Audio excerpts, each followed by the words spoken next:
during this service and ceremony that your phones are turned off from the silent, please. I respectfully acknowledge the past and present traditional owners of this land, the Kaurna people on which we are meeting. It's a privilege to be standing on the Kaurna country known as Karawira, which means River Red Gum Forest. Today is a special ceremony on behalf of the Adelaide University Football Club, jointly with the Adelaide University Cricket Club. And there's some dignitaries present here today that we'd like to make special welcome to. Firstly, to the Right Honourable, the Lord Mayor of Adelaide, Martin Hazy, and the Lady Mayoress, Miss Genevieve Tessara Hazy as well. So welcome to you and thanks very much for coming along. We also have the Vice-Chancellor and President of the University of Adelaide, Professor Warren Devington. Welcome. We also have, I'm not sure if he's in transit or actually here yet, but Colonel Donald Beard, or known as the Doc, who did serve in Japan, Korea and Vietnam. He's also at Adelaide University Cricket Blue. He's either here or on his way here, so thank you for being involved to the Doc. We also have members of the Shearlaw family as well, brothers John and Norm, who both served in World War II, who were players with the football club here. I understand that Sister Mary Thomas has come along today, so thanks very much to Mary for being part of this service, and also to Norm's daughter Sally Shearlaw, who's made the effort from all the way from Sydney. Thank you very much, Sally, for being part of this, and also daughter Jennifer McGrath. So the John Shearlaw Medal will be awarded to the best Adelaide University football player after the game in the long room, of which John Shearlaw had a big hand in making happen some years ago. So thank you very much to the Shearlaw family for their involvement today. We also have Dr. Andrew Puddy and his partner Bronwyn Porter and Di Puddy as well, who are the grandchildren of Dr. Gordon Prest, who served in World War I and then returned to captain both the Adelaide University cricket and football teams, winning a blue for both. So to the Puddy family, as descendants of Gordon Prest, we thank you very much for coming along with us today. We also have Michael Blackett, who played for both the football club and the cricket club. Mike will have the honour of tossing the coin before the game. Michael's great uncle, Captain John W. Blackett, was also someone from the clubs who served and fell as part of the Great War. He was a double blue in both cricket and football. So to Michael and his son as well, we welcome you and are thankful to have your involvement in today's ceremony. There are also many of us here who have got links, long family links with the actual football club and the cricket clubs, and we welcome all of you. And of course, the Sacred Heart Football Club of players and their supporters, we warmly welcome you to this ceremony today as well. There's a couple of apologies I'd like to recognise as well. The member for Adelaide, Rachel Sanderson, also for Dr. Elizabeth Puddy, the daughter of Dr. Gordon Prest, who otherwise was intended to come but couldn't make it at the last minute, and also to Major General Steve Gower, who's the immediate past director of the Australian War Memorial. Steve played cricket here for the Blacks back in the 1960s, and he passes on his best wishes for a successful commemoration ceremony. So thank you very much to Steve Gower. But this is a very special day today. Not only is it Anzac Day, which we celebrate every year, and get to share with the Sacred Heart Football Club this year, which is fantastic. It's obviously the 100-year anniversary of the landing at Gallipoli. We're not only holding the short service, the traditional Anzac Day service before the football game, but we're also unveiling a commemorative plaque which recognises the lives of 17 players and unknown players from both the football club and the cricket club who lost their lives as part of the Great War. There's obviously a lot more players involved from both those clubs. So these plaques that we can see down here, for those you can see at the front of the grandstand, the plaques are there. They're going to become a more permanent fixture, wrapping around to the scoreboard in the not too distant future. So I encourage you all to take your time to have a look at those names and understand the meaning and the sacrifice that they made for our country, but their links back to our great football and cricket clubs as well. I'd like to now call upon Warren and also Michael Dadds as President of the Football Club and Adam Kimber as President of the Cricket Club who will jointly conduct the commemoration ceremony. So from that, I'd like to hand over to Professor Warren Bebbington.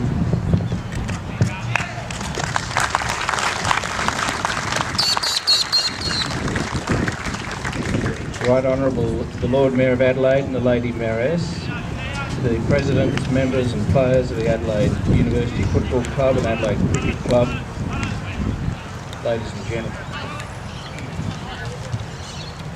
Today we commemorate the passing of 100 years since the ill-fated landing of Australian New Zealand troops at Gallipoli on the 25th of April 1915. The landing was bungled, sending thousands to their deaths on the wrong beach, and ultimately to defeat and retreat after 8 months of frightful, senseless suffering. Nearly 600 staff and students from every part of the University of Adelaide had volunteered for the Great War in these months, and for those sent to the Western Front in France, even worse horrors followed.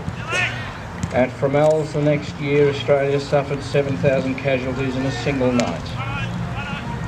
Revulsion at such events ensured that while most of those who volunteered had marched confidently off to war, very few returned unaffected.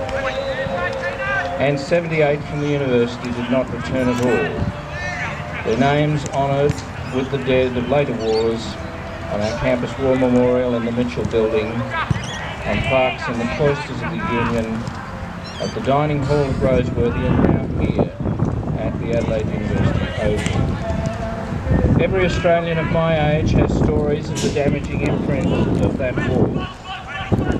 My grandfather, a British Sergeant Major in the First World War, was endlessly haunted by memories of his task, which had been to capture deserters and bring them back to the trenches to be shot before their own men. He never recovered from that experience and died a chronic alcoholic. At the dawn service on North Terrace this morning, the President of the RSL, Lieutenant Colonel Bill Denny, said, "There is no glory in war, only suffering, bloodshed and death." These 17 young men we honour today did not volunteer to die. They volunteered for what they believed in was a great cause for their nation. This memorial now honours their names on the field in which they spent time playing the sports they loved so much. Their sporting prowess, like their academic promise, was cruelly taken from us. We cannot undo what they did, nor what was done to them. But as we enjoy the way of life that they died for, we can honour their values in all that we do, by upholding all that is noble and best in our sport, in our learning, and in that precious commodity that they fought for, and that again today in some parts of the world is now under threat once more: democratic freedom and the democratic way of life.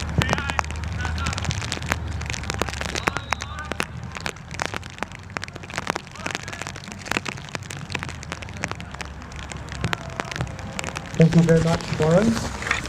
I now call on the unveiling of the plaque. We're not going to get too wet there by the plaque, and I ask that the club presidents make their way down to the plaque and unveil the plaque. We might need to use some hand signals here as this microphone doesn't extend.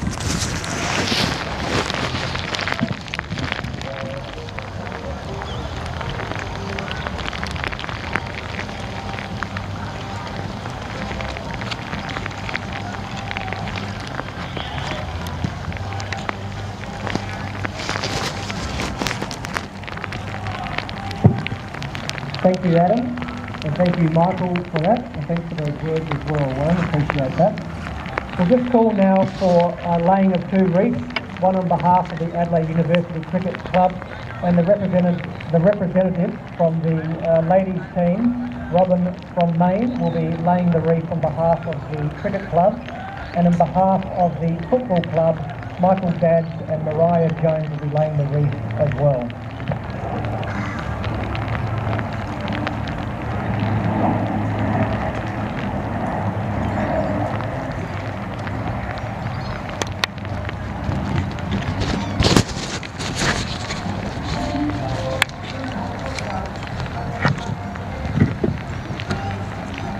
It's now my honour to pass over to commence the ode to Peter Madden, past president of the Football Club and life member of both the Football Club and the Cricket Club.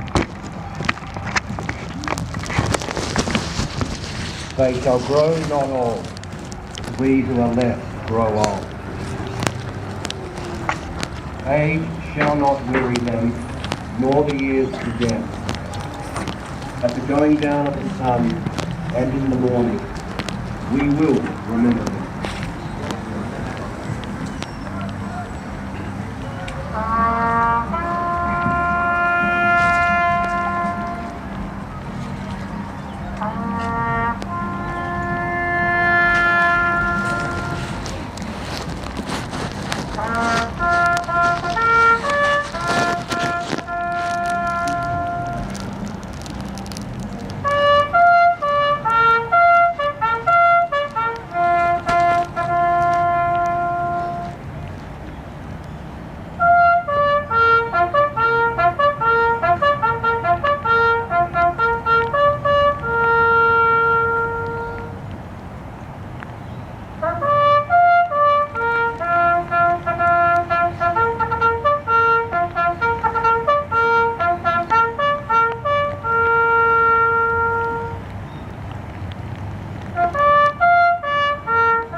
Ladies and gentlemen, please stay upstanding.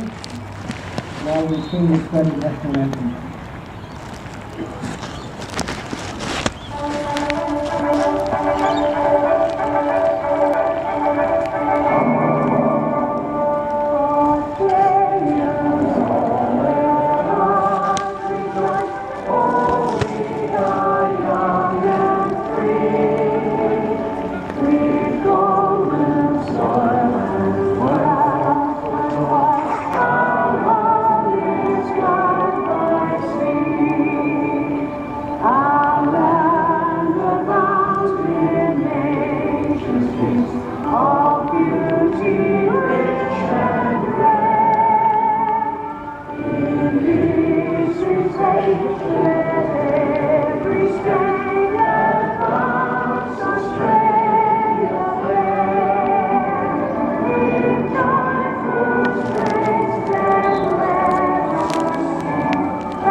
I now call upon the two captains of the Adelaide University and Sacred Heart Football Clubs to come forward for the tossing of the coin, which will be done by Michael Blackett.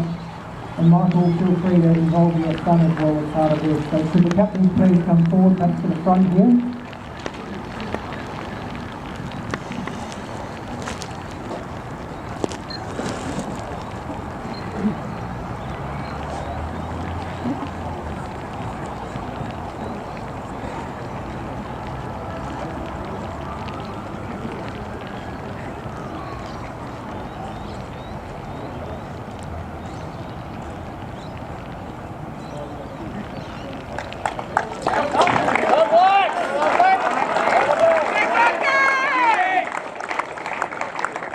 Ladies and gentlemen, we wish both teams all the best, and that brings us to the conclusion of our ceremony today. We thank you very much for your involvement here. We thank you to all